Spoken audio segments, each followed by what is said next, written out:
ಎಲ್ರಿಗೂ ನಮಸ್ಕಾರ. ಎಲ್ಲರೂ ಹೇಗಿದ್ದೀರಾ? ಎಲ್ಲರೂ ಚೆನ್ನಾಗಿದ್ದೀರಾ ಅಂತ ನಾನು ಭಾವಿಸ್ತೀನಿ. ರಾಯರು ನಿಮ್ಮೆಲ್ರಿಗೂ ಸುಖ, ಶಾಂತಿ, ನೆಮ್ಮದಿ, ಆಯುಸ್ಸು, ಆರೋಗ್ಯ, ಭಾಗ್ಯ ಕೊಟ್ಟು ಕಾಪಾಡಲಿ ಅಂತ ನಾನು ಕೇಳ್ಕೊತೀನಿ. ರಾಯರಿಗೆ 3 ದಿನದ ನಂದಾದೀಪದ ಸಂಕಲ್ಪ. ಈ ನಂದಾದೀಪದ ಸಂಕಲ್ಪ ಏನು ಅಂತ ನಾನು ಫುಲ್ಲು ಡೀಟೇಲಾಗಿ ಹೇಳ್ತೀನಿ. 3 ದಿವಸ ಈಗ ರಾಯರ ಆರಾಧನೆ ಏನಿದೆ, ಶನಿವಾರ, ಭಾನುವಾರ, ಸೋಮವಾರ, ಈ 3 ದಿನ ನೀವು ನಂದಾದೀಪದ ರಾಯರಿಗೆ ಸಂಕಲ್ಪ ಅನ್ನೋದನ್ನು ನಾವು ಮಾಡ್ತು ಅಂತಂದರೆ ನಿಜವಾಗ್ಲೂ ನಮ್ಮ ಕಷ್ಟಗಳು ದೂರ ಆಗ್ತವೆ. ಯಾವ ರೀತಿ ದೂರ ಆಗ್ತವೆ ಅಂತಂದರೆ, ಈಗ ನಾವು ದೀಪಕ್ಕೆ ಏನಾಗ್ತೀವಿ, ಬತ್ತಿ ಹಾಕ್ತೀವಿ, ಎಣ್ಣೆ ಹಾಕ್ತೀವಿ. ಆ ಬತ್ತಿ ಉರಿದಾಗೆ ಮತ್ತು ಎಣ್ಣೆ ಖಾಲಿ ಆದಾಗೆ ನಮ್ಮ ಕಷ್ಟಗಳು ಅಷ್ಟೇ ಖಾಲಿ ಆಗ್ತಾ ಹೋಗ್ತಿರುತ್ತೆ. ಬತ್ತಿ ಉರಿದಾಗೆ ನಮ್ಮ ಕಷ್ಟಗಳೆಲ್ಲ ಉರಿದೋಗ್ತಿರುತ್ತೆ. ಈ 3 ದಿವಸ ನಂದಾದೀಪದ ಸಂಕಲ್ಪ ಯಾವ ರೀತಿ ಮಾಡೋದು, ಹೇಗೆ ಮಾಡೋದು, ಯಾವ ಟೈಮಲ್ಲಿ ಮಾಡಬೇಕು ಅಂತ ನಾನು ಫುಲ್ಲು ಎಲ್ಲ ಡೀಟೇಲಾಗಿ ಹೇಳ್ತೀನಿ. ನಾವು ರಾಯರಿಗೆ ಹಲವಾರು ಸಂಕಲ್ಪ ಅನ್ನೋದನ್ನ ನಾವು ಮಾಡ್ತೀವಿ. ಆದರೆ ನಂದಾದೀಪದ ಸಂಕಲ್ಪ ಮಾಡಿದ್ರೆ ನಮ್ಮ ಕಷ್ಟಗಳು ಅಷ್ಟೇ ದೀಪ ಉರಿದೋದ ಹಾಗೆ ನಮ್ಮ ಕಷ್ಟಗಳೆಲ್ಲ ಉರಿದೋಗ್ತಿರುತ್ತೆ. ನೀವೇನು ಒಂದು ಸಂಕಲ್ಪ ಮಾಡಿ ಈ ದೀಪ ಹಚ್ಚುತ್ತೀರಲ್ಲ, ಆ ಸಂಕಲ್ಪನ 3 ದಿನದಲ್ಲೇ ನಿಮಗೆ ರಾಯರು ಪವಾಡ ಅನ್ನೋದನ್ನು ತೋರಿಸ್ತಾರೆ. ಈ 3 ದಿವಸ ನೀವು ನಂದಾದೀಪನ ಏನು ರಾಯರ ಮುಂದೆ ಹಚ್ಚುತ್ತೀರಲ್ಲ, ನಿಮಗೆ ಸೂಚನೆ ಕೊಡ್ತಾರೆ. ನಿಮಗೆ ಯಾವುದಾದ್ರೂ ಒಂದು ರೀತಿ ನಿಮಗೆ ಪವಾಡ ಅನ್ನೋದು ಮಾಡೇ ಮಾಡ್ತಾರೆ. ಏಕೆ ಅಂತಂದರೆ, ರಾಯರು ಬೃಂದಾವನ ಪ್ರವೇಶ ಮಾಡಿದ್ದೇ ಎಲ್ಲರ ಜನಗಳ ಉದ್ಧಾರಕ್ಕೋಸ್ಕರ, ಕಷ್ಟದಲ್ಲಿರೋರಿಗೆಲ್ಲ ಅನುಗ್ರಹ ಮಾಡೋದಕ್ಕೆ ಅಂತಲೇ ರಾಯರು ಬೃಂದಾವನ ಪ್ರವೇಶ ಮಾಡಿದ್ದು. ಅಂತಂದರೆ 30ನೇ ತಾರೀಕು ಭಾನುವಾರ ರಾಯರು ಬೃಂದಾವನ ಪ್ರವೇಶ ಮಾಡಿದಂಥದ್ದು. ಹಂಗಾಗಿ ನಾವು ಈ 3 ದಿವಸ ಏನಿದೆ ರಾಯರಿಗೆ ನಾವು ಸಂಕಲ್ಪ ಅಂತ ನಾವು ಮಾಡ್ತು ಅಂತಂದರೆ ನಮಗೆ ಹಲವಾರು ರೀತಿಯಲ್ಲಿ ರಾಯರು ಪವಾಡ ಅನ್ನೋದನ್ನು ಮಾಡ್ತಾರೆ. ಮತ್ತು ರಾಯರು ಸಂಸಾರನ ತೊರೆದು ಸನ್ಯಾಸತ್ವ ಅವರು ತಗೊಂಡು ಬೃಂದಾವನ ಪ್ರವೇಶ ಮಾಡಿದ್ದೆ ಎಲ್ಲರ ಕಷ್ಟನೂ ದೂರ ಮಾಡೋದಕ್ಕೆ ಅಂತಲೇ. ಅವರು ಬೃಂದಾವನ ಪ್ರವೇಶ ಮಾಡೋದಕ್ಕೆ ಮುಖ್ಯ ಕಾರಣವೇ ನಮ್ಗಳ ಉದ್ಧಾರಕ್ಕೋಸ್ಕರ, ನಮ್ಗೆ ಒಳ್ಳೆಯದಾಗಲಿ, ನಾನು ಪಟ್ಟ ಕಷ್ಟ ಜನಗಳು ಪಡಬಾರ್ದು.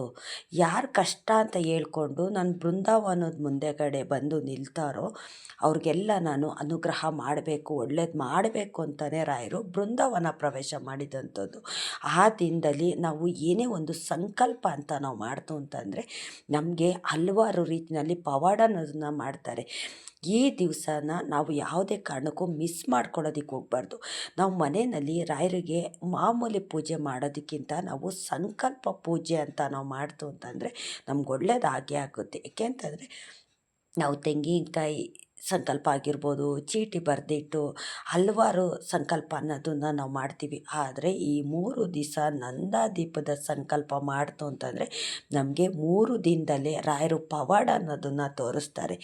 ನಾನು ಹೇಳಿದ್ನಲ್ಲ, ನಮ್ಮ ಕಷ್ಟಗಳು ಉರಿದೋಗ್ತಿರುತ್ತೆ. ಬತ್ತಿ ಹೇಗೆ ಉರಿಯುತ್ತೋ ಆ ರೀತಿ ನಮ್ಮ ಕಷ್ಟಗಳೆಲ್ಲ ಉರಿದೋಗ್ತಿರುತ್ತೆ. ರಾಯರು ಮುಂದೆಗಡೆ ಯಾವ ರೀತಿ ನಂದಾದೀಪ ಹಚ್ಚೋದು, ಯಾವ ರೀತಿ ಸಂಕಲ್ಪ ಮಾಡೋದು ಅಂತ ನಾನು ಫುಲ್ಲು ಎಲ್ಲ ಕ್ಲಿಯರಾಗಿ ಡೀಟೇಲಾಗಿ ನಾನು ಹೇಳ್ತೀನಿ. ನೀವು ಶುಕ್ರವಾರನೇ ಪೂಜೆಗೆ ಏನು ಬೇಕು, ತುಳಸಿ ಅಂತೂ ಬೇಕೇ ಬೇಕು, ರಾಯರ ಫೋಟೋ ಅಂತೂ ಬೇಕೇ ಬೇಕು. ಫೋಟೋ ಇಲ್ಲ ಅಂದರೂ ಪರವಾಗಿಲ್ಲ, ವಿಗ್ರಹನಾದರೂ ಬೇಕೇ ಬೇಕು. ಏಕೆಂತಂದರೆ ಇನ್ನೂ ಒಂದು 4-5 ದಿವಸ ಇದೆ. ಅಷ್ಟರೊಳಗಡೆ ನೀವು ರಾಯರಿಗೆ ಸಂಕಲ್ಪ ಮಾಡೋ ಅಂಥವ್ರು ವಿಗ್ರಹನೋ ಫೋಟೋನೋ ತಗೊಳ್ಳಿ. ಮತ್ತು ಚಂದನ ಸಿಕ್ಕುತ್ತೆ, ಚಂದನನ ತಂದಿಟ್ಕೊಳ್ಳಿ. ಇಲ್ಲ ಗಂಧ ನಿಮಗೆ ಸಿಕ್ಕುತ್ತಲ್ಲ, ಗಂಧದ ಕೊಂಡು ಅಂತ ಸಿಕ್ಕುತ್ತೆ, ಅದನ್ನು ಲೇಪನ ಮಾಡೋಂಥವ್ರಾಯಿತು ಅಂತಂದರೆ ಅದನ್ನು ತಂದಿಟ್ಕೊಳ್ಳಿ. ಮತ್ತು ತುಳಸಿ ಮತ್ತು ತುಪ್ಪ ನಾವು ನಂದಾದೀಪಕ್ಕೆ ಬಳಸೋಕ್ಕಾಗೋದಿಲ್ಲ. ಏಕೆ ಅಂತಂದರೆ 3 ದಿವಸ ಅದು ಹಾರೋ ಆಗಿಲ್ಲ. ನಂದಾದೀಪ ಅಂತಂದ್ರೇ 3 ದಿವಸ ಅದು ಹಾರೋ ಆಗಿಲ್ಲ. ನಾವು ಯಾವಾಗ ಹಚ್ಚುತ್ತೀವೋ ತಿರ್ಗಾ 3 ದಿವಸ ಕಂಪ್ಲೀಟ್ ಆಗೋ ತನಕನೂ ಆ ದೀಪ ಉರಿತಾನೆ ಇರಬೇಕು. ಅಷ್ಟು ತುಪ್ಪ ಹಾಕೋದಕ್ಕಾಗೋದಿಲ್ಲ. ಮತ್ತು ಹೇಗೆ ಹಚ್ಚೋದು ಅಂತ, ಯಾವ ಎಣ್ಣೆಯಲ್ಲಿ ಹಚ್ಚೋದು ಅಂತ ನಾನು ಹೇಳ್ತೀನಿ ನಾನು. ಮತ್ತು ರಾಯರಿಗೆ ತುಪ್ಪ ಏನಕ್ಕೆ ಅಂತಂದರೆ, ಮಾಮೂಲಿ ನಾವು ರಾಯರಿಗೆ ತುಪ್ಪದ ದೀಪ ಹಚ್ಚುತ್ತೀವಲ್ಲ, ಅದಕ್ಕೋಸ್ಕರ ತುಪ್ಪ ಅನ್ನೋದು ಬೇಕೇ ಬೇಕು. 3 ದಿವಸನೂ ನಿಮಗೆ ಸಾಧ್ಯವಾದಷ್ಟು ತುಪ್ಪನ ಹಚ್ಚಿ, ನೀವು ತುಪ್ಪದ ಬತ್ತಿ ಮಾಡಿ ಹಚ್ಚಿ, ತುಪ್ಪದ ಆರತಿ ಮಾಡಿ ಹಿಂದಿನ ದಿವಸ ಏನಿದೆ ಫುಲ್ಲು ಎಲ್ಲ ಮನೆಯನ್ನೆಲ್ಲ ಸ್ವಚ್ಛ ಮಾಡ್ಕೊಳ್ಳಿ. ಈಗ ಅಂಟು ಮುಂಟು ಮಡಿ ಮೈಲಿಗೆ ಇದೆಲ್ಲ ಇರುತ್ತಲ್ಲ ಅದನ್ನೆಲ್ಲ ಫುಲ್ಲು ಸ್ವಚ್ಛ ಮಾಡ್ಕೊಳ್ಳಿ. ಮತ್ತು ದೇವ್ರ ಮನೆಯೂ ಅಷ್ಟೇ ಹಿಂದಿನ ದಿವಸನೇ ಎಲ್ಲ ಕ್ಲೀನ್ ಮಾಡ್ಕೊಂಬಿಡಿ. ಕ್ಲೀನ್ ಮಾಡಿಕೊಂಡು ಪೂಜೆಗೆ ಏನೇನು ಬೇಕೋ ಅದನ್ನು ತೊಗೊಂಡು ಬನ್ನಿ. ಮತ್ತು ಕೊಬ್ಬರಿ ಎಣ್ಣೆಯಲ್ಲಿ ನಾವು ನಂದಾದೀಪ ಹಚ್ಚಿತು ಅಂತಂದರೆ ತುಂಬ ಒಳ್ಳೆಯದಾಗುತ್ತೆ. ಏಕೆ ಅಂತಂದರೆ ಕಾಮಧೇನು ಕಲ್ಪವೃಕ್ಷ ಅಂತಾರಲ್ಲ, ಕಲ್ಪವೃಕ್ಷ ಅಂತಂದರೆ ತೆಂಗಿನ ಮರ, ತೆಂಗಿನಕಾಯಿ. ಆ ತೆಂಗಿನ ಎಣ್ಣೆಯಲ್ಲಿ ನಾವು ರಾಯರಿಗೆ ನಾವು ಈ ನಂದಾದೀಪ ಹಚ್ಚಿತು ಅಂತಂದರೆ ತುಂಬ ಒಳ್ಳೆಯದಾಗುತ್ತೆ.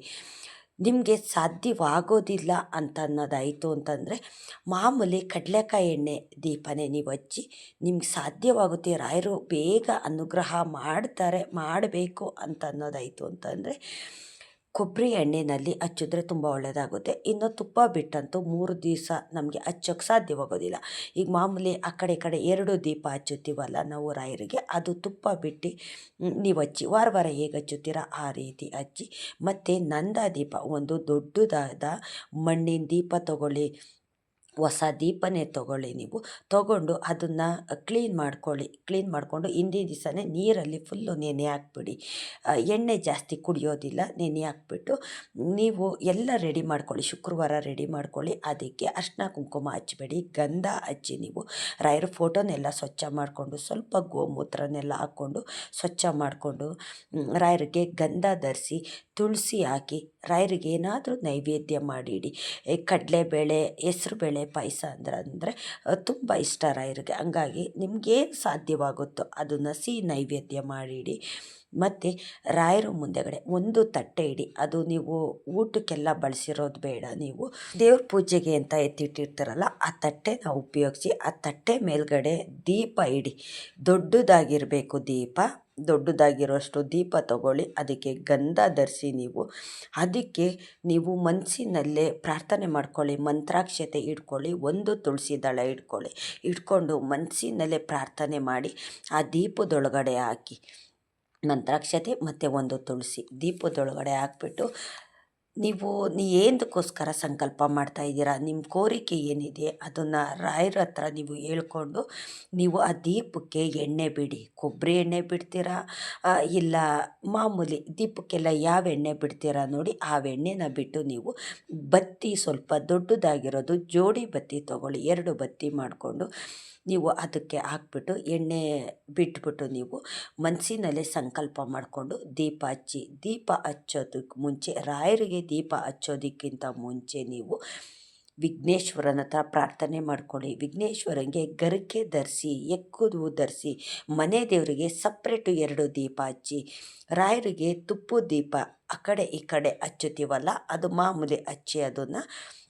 ಮತ್ತು ಸೆಂಟ್ರಲ್ಲಿ ನಂದಾದೀಪನ ಇಡಿ. ನೀವು ಒಂದು ತಟ್ಟೆನಲ್ಲಿ ದೀಪ ಇಟ್ಬಿಟ್ಟು ಅದಕ್ಕೆ ಎಣ್ಣೆ ಹಾಕ್ಬಿಟ್ಟು ಜೋಡಿ ಬತ್ತಿ ಹಾಕ್ಬಿಟ್ಟು ನಂದಾದೀಪನ ಸಂಕಲ್ಪ ಮಾಡಿಕೊಂಡು ನೀವು ಹಚ್ಚಬೇಕು. ಫಸ್ಟು ಮನೆ ದೇವ್ರಿಗೆ ವಿಘ್ನೇಶ್ವರನಿಗೆ ಹಚ್ಚಿ ಅವ್ರಿಗೆಲ್ಲ ಪೂಜೆ ಆಗಿದ್ದ ನಂತರ ನೀವು ರಾಯರಿಗೆ ನೀವು ಹಚ್ಚಬೇಕು. ರಾಯರಿಗೆ ಸಪ್ರೇಟು ಸಂಕಲ್ಪ ಮಾಡಿಕೊಂಡು ಏನು ಕೋರಿಕೆ ಇದೆ ನಿಮ್ಗೆ ಏನಾಗಬೇಕೋ ಅದನ್ನೆಲ್ಲ ನೀವು ರಾಯರ ಪಾದಕ್ಕೆ ಹಾಕ್ಬಿಟ್ಟು ಆ ದೀಪ ಬೆಳಗಿ ಓಂ ಶ್ರೀ ಗುರು ರಾಘವೇಂದ್ರಾಯ ನಮಃ ಅಂತ ರಾಯರು ಸ್ತೋತ್ರ ಹೇಳ್ಕೊಂಡು ನೀವು ದೀಪ ಬೆಳಗಿ ತುಪ್ಪದ ದೀಪ ಹಚ್ಚಿ. ನೀವು ತುಪ್ಪದ ದೀಪ ಹಚ್ಚಿ ಮಾಮೂಲಿ ಮನೆ ದೇವ್ರಿಗೆ ನಿಮ್ಗೆ ಸಾಧ್ಯವಾದರೆ ತುಪ್ಪದ ದೀಪ ಹಚ್ಚಿ, ಇಲ್ಲಾಂದರೆ ಎಣ್ಣೆ ಬಿಟ್ಟೆ ಹಚ್ಚಿ ತುಪ್ಪದ ಬತ್ತಿನಲ್ಲಿ ಆರತಿ ಅನ್ನೋದನ್ನು ಮಾಡಿ. ನೀವು ರಾಯರಿಗೆ ಅವತ್ತಿನ ದಿವಸ ತುಳಸಿ ಅಂತೂ ಧರಿಸ್ಲೇಬೇಕು. ನಿಮಗೆಷ್ಟು ಸಾಧ್ಯ ನಾವು ಅಷ್ಟು ಹಾಕೋಕ್ಕಾಗಿಲ್ಲ ಅಂತನ್ನೋರು ತುಳಸಿ ಮಾಮೂಲಿ ತುಳಸಿ ಎಲ್ಲ ಕಡೆ ಸಿಗುತ್ತೆ. ತುಳಸಿ ಅನ್ನೋದನ್ನು ಹಾಕಿ ರಾಯರಿಗೆ ಆರಾಧನೆ ಮಾಡ್ಕೊಳ್ಳಿ.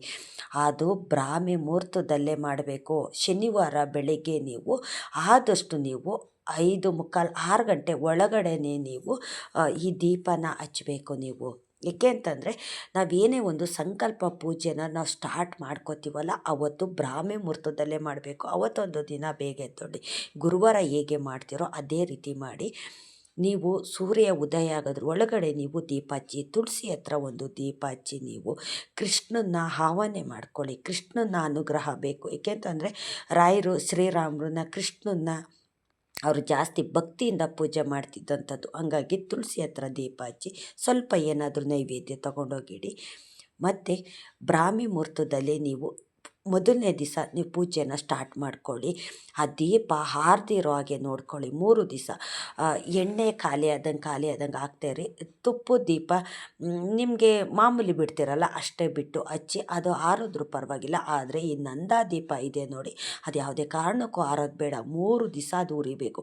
ಶನಿವಾರ ಬೆಳಗ್ಗೆ ನೀವು 5:45, 5:15 ನೀವು ಆ ದೀಪ ಹಚ್ಚಿದ್ರೆ ತಿರ್ಗಾ ಸೋಮವಾರ ಫುಲ್ ಡೇ ಅದು ಉರಿಬೇಕದು. ಸೋಮವಾರ ಅದು ಪೂರ್ತಿ ಆಗಬೇಕು. ಮಂಗಳವಾರ ಬೆಳಗ್ಗೆ ತನಕ ಉರಿದ್ರೆ 3 ದಿವಸ ಕಂಪ್ಲೀಟ್ ಆಗುತ್ತೆ. 3 ದಿವಸನೂ ರಾಯರಿಗೆ ಜೋಡಿ ದೀಪ ಅಂದರೆ ತುಪ್ಪ ಬಿಟ್ಟು ಹಚ್ಚೋಕ್ಕೆ ಶಕ್ತಿ ಇತ್ತು ಅಂತಂದರೆ ಹಚ್ಚಿ, ಇಲ್ಲ ಅಂತಂದರೆ ತುಪ್ಪದ ಬತ್ತಿ ಇದೆಯಲ್ಲ ಅದನ್ನು ಬೆಳಗ್ಗೆ. ಮತ್ತು ಈ ನಂದಾ ದೀಪ ಏನಿದೆ ನೋಡಿ, ಅದು 3 ದಿವಸ ಆರದಿರೋ ಹಾಗೆ, ಎಣ್ಣೆ ಖಾಲಿ ಆಗದಿರೋ ಹಾಗೆ ನೀವು ನೋಡ್ಕೊಳ್ಳಿ. ನೀವು ದೇವ್ರ ಮನೆಯಲ್ಲಿ ರಾಯರು ಫೋಟೋ ಇಟ್ಟು ನೀವು ಆರಾಧನೆ ಮಾಡ್ತೀರಾ, ಇಲ್ಲ ಹಾಲಲ್ಲಿ ಈಗ ಒಂದು ಟೀಪಾಯ್ ಅನ್ನೋದಿರುತ್ತೆ, ಏನಾದರೂ ಒಂದು ಟೇಬಲ್ ಹಾಕ್ಬಿಟ್ಟು ನೀವು ಹಾಲ್ನಲ್ಲೇ ಮಾಡೋದಾಯಿತು ಅಂತಂದರೆ ಅದು ಸಾಧ್ಯವಾಗುತ್ತೆ ಅನ್ನೋದಾಯಿತು ಅಂತಂದರೆ ಅದು ಮಾಡಿ. ಇಲ್ಲ ದೇವ್ರ ಮನೆಯಲ್ಲೇ ನಾವು ಮಾಡ್ತೀವಿ ಅನ್ನೋದಾಯಿತು ಅಂತಂದರೆ ದೇವ್ರ ಮನೆಯಲ್ಲೇ ಮಾಡಿ. ಏಕೆ ಅಂತಂದರೆ ರಾಯರು ಆರಾಧನೆ ಟೈಮಲ್ಲಿ ನಾವು ರಾಯರಿಗೆ ವಿಧವಾದಂಥ ಪೂಜೆ ಸೇವೆ ಮಾಡ್ತು ಸಂಕಲ್ಪ ಮಾಡ್ಕೊಂಡ್ವಿ ಅಂತಂದರೆ ನಮ್ಮ ಕೋರಿಕೆನ ಆದಷ್ಟು ಬೇಗ ರಾಯರು ಈಡೇರಿಸ್ತಾರೆ ಅಲ್ವಾ. ಏಕೆಂತಂದರೆ ರಾಯರು ಬೃಂದಾವನ ಪ್ರವೇಶ ಮಾಡಿದ್ದೇ ನಮ್ಗಳ್ಗೆ ಒಳ್ಳೇದಾಗಲಿ ಅನ್ನೋದಕ್ಕೋಸ್ಕರ. ಅವತ್ತು ಸಂಕಲ್ಪ 3 ದಿನ ಮಾಡಿದ್ರೆ ಸಾಕು, ರಾಯರು ಪವಾಡ ಏನು ಅಂತ ತೋರಿಸ್ತಾರೆ. ಆದರೆ 3 ದಿವಸ ನಾನ್ ವೆಜ್ಜು ತಿನ್ನೋ ಆಗಿಲ್ಲ. ಕೆಲವರು ನನಗೆ ಕಮೆಂಟಲ್ಲಿ ಹೇಳಿದರು, ನಾನು 3 ದಿವಸನೂ ಈರುಳ್ಳಿ, ಬೆಳ್ಳುಳ್ಳಿ ಮತ್ತು ಅನ್ನ ತಿನ್ನೋದಿಲ್ಲ ನಾನು ಅಂತಲೂ ಹೇಳಿದರು. ತುಂಬ ಒಳ್ಳೆಯದಾಗುತ್ತೆ. ಆದರೆ ನೀವು ಈ ಥರ ನೀವು ವ್ರತ ಅಂತ ಮಾಡ್ತೀರಲ್ಲ, ಅದರಲ್ಲಿ ನೀವು ತೆಂಗಿನಕಾಯಿ ಸಂಕಲ್ಪ ಮಾಡೋದು, ಚೀಟಿ ಬರೆದಿಟ್ಟು, ಇಲ್ಲ ನಂದಾ ದೀಪ ಹಚ್ಚಿ ಸಂಕಲ್ಪ ಮಾಡೋದು, ಈ ರೀತಿನ ಮಾಡಿ ನೀವು. ಮತ್ತು ಅವತ್ತಿನ ದಿವಸ ನಾವು ಉಪವಾಸ ಇರಬೇಕಂತ ನೀವು ಕೇಳಿದ್ರಿ. ಏನು ಉಪವಾಸ ಇರೋದು ಬೇಡ. ಏಕೆಂತಂದರೆ 3 ದಿವಸ ರಾಯರ ಮಠದಲ್ಲಿ ಅನ್ನಪ್ರಸಾದ ಅನ್ನೋದು ಜನಗಳಿಗೆ ಕೊಡ್ತಾ ಇರ್ತಾರೆ. ಹಂಗಾಗಿ ನೀವು ಅವತ್ತೆಲ್ಲ ನೀವು ಉಪವಾಸ ಇರೋದು ಬೇಕಿಲ್ಲ. ಏಕಾದಶಿ ದಿವಸ ಮಾತ್ರ ಉಪವಾಸ ಇದ್ದರೂ ಸಾಕು. ಈಗ ರಾಯರ ಆರಾಧನೆ ದಿವಸ 3 ದಿವಸ ಏನಿದೆ, 3 ದಿವಸನೂ ಅಷ್ಟೇ ಎಲ್ಲ ರಾಯರ ಮಠದಲ್ಲೂ ಅಷ್ಟೇ ಅನ್ನ ಸಂತರ್ಪಣೆ ಅನ್ನೋದು ಮಾಡ್ತಾ ಇರ್ತಾರೆ. ಹಂಗಾಗಿ ಯಾರು ಉಪವಾಸ ಇರೋದು ಬೇಡ. ನೀವು ಊಟ ಮಾಡಿನೇ ನೀವು ರಾಯರಿಗೆ ಸಂಕಲ್ಪ ಅನ್ನೋದನ್ನು ಮಾಡಿ. ನೀವು ನಮ್ಮ ಭಕ್ತಿ ಹೇಗಿದೆ ಅದ್ರ ಮೇಲೆ ರಾಯರು ಅನುಗ್ರಹ ಮಾಡೋವಂಥದ್ದು. ಏಕೆ ಅಂತಂದರೆ ಮೊದಲದಾಗಿ ನಾವು ರಾಯರನ್ನ ನಂಬಬೇಕು. ನಾವು ನಂಬ್ತು ಅಂತಂದರೆ ನಮ್ಮ ಕೋರಿಕೆಗಳನ್ನ ಈಡೇರಿಸ್ತಾರೆ. ನಾನು ಹೇಳಿದ್ನಲ್ಲ, ನಮ್ಮ ಕಷ್ಟಗಳು ಎಷ್ಟೇ ಇರಲಿ, ಬೆಟ್ಟದಷ್ಟು ಕಷ್ಟ ಇರಲಿ, ಬತ್ತಿ ಉರಿದೋದಾಗೆ ಎಣ್ಣೆ ಹೇಗೆ ಖಾಲಿ ಆಗ್ತಿರುತ್ತೋ ಆ ರೀತಿ ನಮ್ಮ ಕಷ್ಟಗಳೆಲ್ಲ ಖಾಲಿ ಆಗ್ತಿರುತ್ತೆ. ಬತ್ತಿ ಉರಿದಾಗೆ ನಮ್ಮ ಕಷ್ಟಗಳೆಲ್ಲ ಉರಿದೋಗ್ತಿರುತ್ತೆ. ಯಾರು ನಿಮಗೆ ಕೆಟ್ಟದ್ದನ್ನು ಬಯಸ್ತಾರೋ ಅವ್ರನ್ನೆಲ್ಲರನ್ನೂ ಅಷ್ಟೇ ನಿಮ್ಮ ಹತ್ರ ಬಂದು ನಿಮ್ಮ ಜೊತೆ ಚೆನ್ನಾಗಿರೋ ಥರ ಮಾಡ್ತಾರೆ. ನೀವು ಏನು ಒಂದು ಸಂಕಲ್ಪ ಇಟ್ಕೊಂಡು ಮಾಡ್ತೀರಲ್ಲ, ಆ ಸಂಕಲ್ಪನ ರಾಯರು 3 ದಿವಸದಲ್ಲೇ ತೋರಿಸ್ತಾರೆ. ಮತ್ತು ಮನೆಯಲ್ಲಿ ನಾನ್ ವೆಜ್ಜು ಮಾಡೋ ಹಾಗಿಲ್ಲ. ನಾನ್ ವೆಜ್ಜು ಯಾರಾದರೂ ಹೊರಗಡೆ ತಿಂದು ಮನೆ ಒಳಗಡೆನೂ ಸಹ ಬರೋ ಹಾಗಿಲ್ಲ. ಯಾಕೆ ಅಂತಂದರೆ ಮನೆಯಲ್ಲಿ ನಂದಾ ದೀಪ ಹಚ್ಚಿರ್ತೀರಲ್ಲ, ರಾಯರ ಸಂಕಲ್ಪ ದೀಪ ಹಚ್ಚಿರ್ತೀರಲ್ಲ, ಹಂಗಾಗಿ ಹೊರಗಡೆ ತಿಂದು ಸಹ ಮನೆ ಒಳಗಡೆ ಯಾರೂ ಬರೋ ಹಾಗಿಲ್ಲ. ಮನೆ ಒಳಗಡೆ ಬರೋದಕ್ಕೆ ಮುಂಚೆ ಕೈ ಕಾಲು ತೊಳ್ಕೊಂಡೆ ಬನ್ನಿ ಅಂತ ಹೇಳಿ. ನೀವು ಹೊರಗಡೆ ಹೋದ್ರೂ ಪರವಾಗಿಲ್ಲ, ಇಲ್ಲ ವಾಶ್ರೂಮ್ಗೆ ಹೋದ್ರೂ ಅಷ್ಟೇ ಕಾಲು ಕೈ ತೊಳ್ಕೊಂಡು ನೀವು ಮನೆ ಒಳಗಡೆ ಬನ್ನಿ. ಮತ್ತು ಈ 3 ದಿವಸ ಏನಿದೆ ನೀವು ಬ್ರಹ್ಮಚಾರಿತ್ವನ ಪಾಲಿಸ್ಬೇಕಾಗುತ್ತೆ. ನೀವು ಆದಷ್ಟು ನೀವು ಹಾಲಲ್ಲೇ ನೀವು ಒಂದು ಚಾಪೆ ದಿಂಬು ಹಾಕ್ಕೊಂಡು ನೀವು ಅಲ್ಲೇ ಮಲ್ಕೊಳ್ಳಿ. ನೀವು ಹಾಸಿಗೆ ಮೇಲೆಲ್ಲ ಮಲಗೋದಕ್ಕೆ ಹೋಗಬೇಡಿ. ಅಂಟು ಮುಂಟು ಇರೋವಂಥ ಜಾಗಕ್ಕೆ ಹೋಗೋದಕ್ಕೆ ಹೋಗಬೇಡಿ. ಮತ್ತು ಮನೆ ಒಳಗಡೆ ಯಾರಾದರೂ ಬರ್ತಾರೆ ಅಂತಂದರೆ ಅಂಟು ಮುಂಟು ಆಗಿದ್ದರೆ ದಯವಿಟ್ಟು ಮನೆ ಒಳಗಡೆ ಬರಬೇಡಿ ಅಂತ ಹೇಳ್ಬಿಡಿ. ಏಕೆ ಅಂತಂದರೆ ನೀವು ಕಷ್ಟಪಟ್ಟು ನೀವು ದೇವರು ಆರಾಧನೆ ಮಾಡ್ತಾ ಇರ್ತೀರ. ನಂದಾ ದೀಪ ಮನೆಯಲ್ಲಿ ಉರಿತಾ ಇರುತ್ತೆ. ಈಗ ಗೊತ್ತಿರೋದಿಲ್ಲ, ಈಗ ಒಂದು ಅಂಟು ಮುಂಟು ಪೀರಿಯಡ್ಸ್ ಆದಾಗ ಕೆಲವರು ಮನೆಗೆ ಬಂದುಬಿಡ್ತಾರೆ. ಗೊತ್ತಿರೋದಿಲ್ಲ, ಹೋಗಬಾರ್ದು ಅಂತ ಗೊತ್ತಿರೋದಿಲ್ಲ, ಬಂದುಬಿಡ್ತಾರೆ. ಆದರೆ ಆವಾಗ ಅಂತಲ್ಲ, ಬೇರೆ ಯಾವುದೇ ಟೈಮಲ್ಲಾಗಲಿ 3 ದಿವಸ ಆಗೋ ತನಕ ಯಾರ ಮನೆಗೂ ಯಾರೂ ಹೋಗೋದಕ್ಕೆ ಹೋಗಬಾರ್ದು. ನೋಡಿ, ನಾವು ಗೊತ್ತಿದ್ದು ಮಾಡೋ ಅಂಥ ತಪ್ಪುಗಳಿಗೆ ಕ್ಷಮೆ ಅನ್ನೋದು ಇರೋದಿಲ್ಲ. ಯಾರಾದರೂ ಅಷ್ಟೇ ಬೇರೆ ಟೈಮಲ್ಲಿ ಈಗ ಒಂದು ಪೀರಿಯಡ್ಸ್ ಟೈಮಲ್ಲಿ ಡೇಟ್ ಆದಾಗ ಯಾರ ಮನೆಗೂ 3 ದಿವಸ ಆಗೋ ತನಕ ಹೋಗೋದಕ್ಕೆ ಹೋಗಬಾರ್ದು. ಈಗ ಅವ್ರ ಮನೆಗಳ ದೇವ್ರಿಗೆ ಅದು ಇಷ್ಟ ಆಗುತ್ತೋ ಆಗೋದಿಲ್ವೋ ಗೊತ್ತಿರೋದಿಲ್ಲ. ಆದರೆ ನಮಗೆ ದೇವರು ಶಿಕ್ಷೆ ಕೊಡೋವಂಥದ್ದು ಯಾರ ಮನೆಗೂ ಅಷ್ಟೇ ನಾವು ಹೋಗೋದಕ್ಕೆ ಹೋಗಬಾರ್ದು. ಹಂಗಾಗಿ ನಿಮ್ಮ ಮನೆ ಒಳಗಡೆ ಯಾರಾದರೂ ಬರೋವಂಥವ್ರು ಇದ್ದರೆ ಅವ್ರಿಗೆ ಹೇಳ್ಬಿಡಿ. ಅಂಟು ಮುಂಟಾದರೆ 3 ದಿವಸ ಮನೆ ಒಳಗಡೆ ಬರಬೇಡಿ ಅಂತಲೇ ಹೇಳ್ಬಿಡಿ. ಏಕೆ ಅಂತಂದರೆ ನೀವು ನಂದಾದೀಪ ಹಚ್ಚಿರ್ತೀರಲ್ಲ ಸಂಕಲ್ಪ ಮಾಡಿ. ಹಂಗಾಗಿ ಯಾರಾದರೂ ಅಂಟು ಮುಂಟ ಆಗಿ ಮನೆ ಒಳಗಡೆ ಬತ್ತು ಅಂತಂದರೆ ನೀವು ಮಾಡಿದ್ದು ಪೂಜೆಗೆ ಫಲ ಸಿಕ್ಕೋದಿಲ್ಲ, ಅಲ್ಲಿ ಮುಕ್ಕ ಆಗುತ್ತೆ, ಅಂಟು ಮುಂಟ ಆಗುತ್ತೆ. ಅದಕ್ಕೋಸ್ಕರ ನಾನು ಹೇಳೋವಂಥದ್ದು, ಬೇಜಾರು ಮಾಡಿಕೊಂಡ್ರೂ ಪರವಾಗಿಲ್ಲ ಬೇರೆಯವರು, ಆದರೆ ಯಾರಾದರೂ ಬರ್ತಾರಾ ಹೊರಗಡೆನೇ ನಿಲ್ಲಿಸಿ ನಿಮ್ಮ ಕೈಲಿ ಏನು ಸಾಧ್ಯನೋ ಅದನ್ನು ಕೊಟ್ಟು ಕಳಿಸಿ. ಹಾಗೆ ಮಾತ್ರ ಕಳಿಸೋದಕ್ಕೆ ಹೋಗಬೇಡಿ. ದೇವ್ರುಗಳು ಎಲ್ಲ ರೀತಿಯಲ್ಲೂ ನಮ್ಮನ್ನು ಪರೀಕ್ಷೆ ಮಾಡ್ತಾರೆ. ಈ 3 ದಿವಸ ನಾವು ಸಂಕಲ್ಪ ದೀಪ ಬೆಳಗ್ತೀವಲ್ಲ, ಹಂಗಾಗಿ ಈ ಥರ ಜನನೂ ಸಹ ಬರ್ತಾರೆ. ಇವ್ರು ಏನಾದರೂ ಕೊಡ್ತಾರಾ ಕೊಡಲ್ವಾ ಅಂತಲೂ ಸಹ ಪರೀಕ್ಷೆ ಮಾಡ್ತಾರೆ. ಆದರೆ ಬಂದವ್ರನ್ನೆಲ್ಲ ನಾವು ಆವಾಗ ಮನೆ ಒಳಗಡೆ ಸೇರಿಸ್ಕೊಳ್ಳೋದಕ್ಕೆ ಹೋಗಬಾರ್ದು. ಅಂಟು ಮುಂಟಾದವರು ಬತ್ತು ಅಂತಂದರೆ ನಾವು ಮಾಡಿದ್ದು ಪೂಜೆಗೆ ಫಲ ಅನ್ನೋದು ಸಿಕ್ಕೋದಿಲ್ಲ. ಹೊರ್ಗಡೆನೇ ನಿಲ್ಲಿಸಿ ಏನಾದರೂ ಅವ್ರಿಗೆ ಕೊಟ್ಟು ಕಳಿಸಿ. ನಿಮ್ಮ ಮನೆ ಜನ ಹೊರಗಡೆ ಹೋಗಿ ಮನೆ ಒಳಗಡೆ ಬರಬೇಕಾದ್ರೆ ಕೈ ಕಾಲು ಮುಖ ತೊಳ್ಕೊಂಡು ಮನೆ ಒಳಗಡೆ ಬನ್ನಿ ಅಂತ ಹೇಳಿ. 3 ದಿವಸ ನಾನ್ ವೆಜ್ ತಿನ್ನೋ ಆಗಿಲ್ಲ, ಮತ್ತು ಹಾಸಿಗೆ ಮೇಲೆ ಮಲಗೋ ಆಗಿಲ್ಲ. ಮತ್ತು 3 ದಿನದಲ್ಲಿ ಒಂದಿನನಾದರೂ ನೀವು ರಾಯರ ಮಠಕ್ಕೆ ಹೋಗಿದ್ದು ಬನ್ನಿ. ಆದಷ್ಟು ನೀವು ಭಾನುವಾರ ಮಾತ್ರ ರಾಯರ ಮಠಕ್ಕೆ ಹೋಗಿ ಅಲ್ಲಿ ಹೆಜ್ಜೆ ನಮಸ್ಕಾರ ಹಾಕಿ ದೀಪ ಬೆಳಗಿ ಬನ್ನಿ. ತುಂಬ ಒಳ್ಳೆಯದಾಗುತ್ತೆ ನೋಡಿ. ನೀವೇನು ರಾಯರಿಗೆ ನಂದಾದೀಪ ಹಚ್ಚಿರ್ತೀರಲ್ಲ, ಆ ನಂದಾದೀಪಕ್ಕೆ ಫಲವಾಗಿ ನಿಮ್ಮ 3 ದಿನ ಆಗೋದ್ರೊಳಗಡೆ ಏನಾದರೂ ಸೂಚನೆ ಕೊಟ್ಟು ನಿಮಗೆ ಅನುಗ್ರಹ ಮಾಡೇ ಮಾಡ್ತಾರೆ. ಏನಾದರೂ ಒಂದು ರೀತಿಯಲ್ಲಿ ನೀವು ಕೇಳಿದ್ದಕ್ಕಿಂತ ಹೆಚ್ಚಾಗಿ, ನೀವು ಕೇಳಿದ್ದಕ್ಕಿಂತ ಬೇರೆ ಏನೋ ಒಂದಾಗಿ ರಾಯರು ಕೊಟ್ಟೇ ಕೊಡ್ತಾರೆ. 3 ದಿನದಲ್ಲೇ ಪವಾಡ ಅನ್ನೋದು ರಾಯರು ಮಾಡೇ ಮಾಡ್ತಾರೆ. ಇದು 100ಕ್ಕೆ 100ರಷ್ಟು ಸತ್ಯ. ಆದರೆ ರಾಯರ ಮೇಲೆ ನಂಬಿಕೆ ಇರಬೇಕು. ನಂಬಿಕೆ ಇಟ್ಟು ನೀವು ಒಳ್ಳೇದು ಮಾಡ್ತೀರಾ, ನೀವು ನಮ್ಮ ಜೊತೆಯಲ್ಲಿದ್ದೀರಾ ಅಂತ ನಾವು ಬಲವಾಗಿ ರಾಯರನ್ನ ನಂಬಬೇಕು. ಆದಷ್ಟು ಕಷ್ಟ ಜಾಸ್ತಿ ಇದೆ ಅಂತ ಅನ್ನೋರು, ಸಾಲ ತೀರ್ತಿಲ್ಲ ಅಂತ ಅನ್ನೋರು, ಮತ್ತು ಎಲ್ಲದಕ್ಕೂ ಒಂದೇ ಕಾರಣ ಅಂತಂದರೆ ನಾವು ಮಾಡೋ ಅಂಥ ಸಂಕಲ್ಪ ಪೂಜೆ. ಹಾಗಾಗಿ 3 ದಿವಸ ರಾಯರಿಗೆ ನಂದಾದೀಪದ ಸಂಕಲ್ಪನ ನೀವು ಮಾಡಿ ನೋಡಿ. 3 ದಿವಸದಲ್ಲೇ ರಾಯರು ಪವಾಡ ಯಾವ ರೀತಿ ಮಾಡ್ತಾರೆ ಅಂತ ನಿಮಗೆ ಗೊತ್ತಾಗುತ್ತೆ. ಇಷ್ಟೊತ್ತು ನನ್ನ ವಿಡಿಯೋ ನೋಡಿದ್ದಕ್ಕಾಗಿ ತುಂಬ ಹೃದಯದ ಧನ್ಯವಾದಗಳು. ರಾಯರು ನಿಮ್ಮೆಲ್ರಿಗೂ ಸುಖ, ಶಾಂತಿ, ನೆಮ್ಮದಿ, ಆಯುಸ್ಸು, ಆರೋಗ್ಯ ಭಾಗ್ಯ ಕೊಟ್ಟು ಕಾಪಾಡಲಿ ಅಂತ ನಾನು ಕೇಳ್ಕೊತೀನಿ.